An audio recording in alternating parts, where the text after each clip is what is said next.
আমার যে কি খুশি লাগতেছে না যাই আমরা হিন্দি গান শুনতে নাচি। তোর কোন দিক থেকে মাস শুরু করগুম? মারে না যাই করেন, মারারই তো কথা।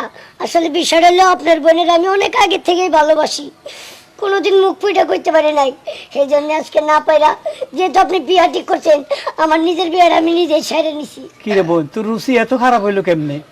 হয়েছে কি ভাইয়া, চিন্তা করেছি আমি তো সারা জীবন শহরে ছিলাম, গ্রামে তেমন একটা থাকা হয়নি। আমি এমন একজন মানুষ খুঁজেছিলাম যে কিনা আমার চাইতে একটু সাইজের ছোট হবে। আমি সবসময় মনে মনে ভেবেছিলাম আমি এরকম একটা ছেলেকে বিয়ে করব, যাতে সে আমার মুখে মুখে তর্ক না করে, আমাকে যাতে অত্যাচার না করে, আমি যেন তাকে অত্যাচার করি। এই জন্য অনেক প্ল্যান করে, আমি তোমার বোন না, আমি তো অনেক চালাক, অতিরিক্ত চালাক, এই জন্য আমি ওকে বিয়ে করেছি। তুই চালাক না, তুই গাধা। আবার